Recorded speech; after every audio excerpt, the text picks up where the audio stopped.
The other top story of the day is the weather. From coast to coast to coast, Canadians are dealing with powerful winds, heavy snowfall, and extreme cold. Environment Canada has issued weather alerts, many of them extreme cold warnings, in every single province and territory in the country. Roughly 20 million Canadians are caught in this, warned to brace for potentially dangerous weather conditions. Hardest hit is almost the entire province of Alberta, gripped for another day of roughly minus 45 with the wind chill. Global's Quinn Ohler is in Edmonton tonight. Quinn, it's been so cold there for so long. How are people dealing with it?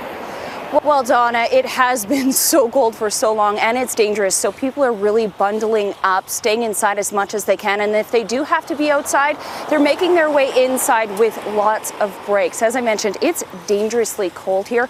I've lived here my entire life and I feel like this is the longest that it has been this cold and that we've dealt with this. Today here in Edmonton, we had a high of minus 26 degrees, minus 37 when you factor in the wind chill. Now, that actually seems pretty warm for what we've been dealing with over the last couple of days. It's colder here than the South Pole. Other parts of our province are seeing minus 40 or minus 50 with the wind chill. Edmontonians are used to it, though. We're doing what we can and dreaming of those warmer days. Donna? I bet you are. Quinn Ohler in Edmonton, thanks. Well, Canadians are used to the cold, of course, and it is the middle of winter, but even in Manitoba, the deep freeze of minus 33 was a bit much today. Brittany Greenslade reports.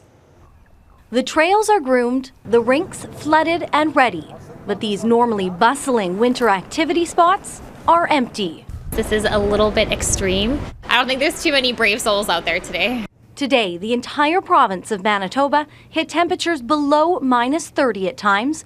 The extreme cold, even too cold for most Winnipeggers. No, I don't go outside anymore. I just don't want like 4 weeks of it in a row. The temperatures hit dangerously low levels where frostbite can occur within minutes, leaving the city's most vulnerable looking for places to stay warm. I got blankets, I got a heater, and I got myself my art pad and just do some drawings. While others are still searching after the city was forced to dismantle a homeless camp after a teepee caught fire when a resident fell asleep with a campfire still burning. They lost some of that housing with the teepee that burned down anyway, so they were really within their own encampment struggling to have space. The weather's dipped very, very cold now. And while the cold has most people rushing to the indoors, others are still trying to make the best of it. I don't think it could ever get too cold for us. Now today in Winnipeg, it was minus 33, but that wind chill made it feel more like minus 45. But there is some good news in the forecast. Tomorrow, it's expected to warm up to a balmy minus 10. Donna? Woohoo, Brittany Greenslade in Winnipeg, thanks. Meteorologist Ross Hull is at the Global News Weather Center. Ross, what's in store for the rest of the West?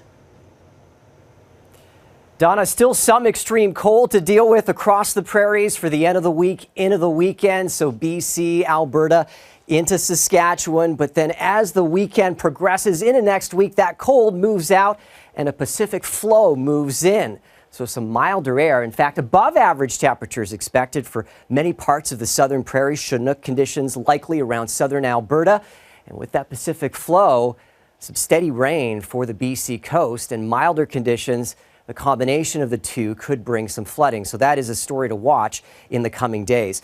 Now, that cold air barreling east, combining with some Atlantic moisture, a blizzard on the way to Newfoundland Friday into the early part of Saturday. This system will be intensifying. It will be a weather bomb, meaning its pressure dropping at least 24 millibars within 24 hours. Strong winds. Some areas could see 70 centimeters of snow across the Avalon, coupled with winds of around 150 kilometers per hour. The system moves out on Saturday, and there's likely another system on the way for early next week.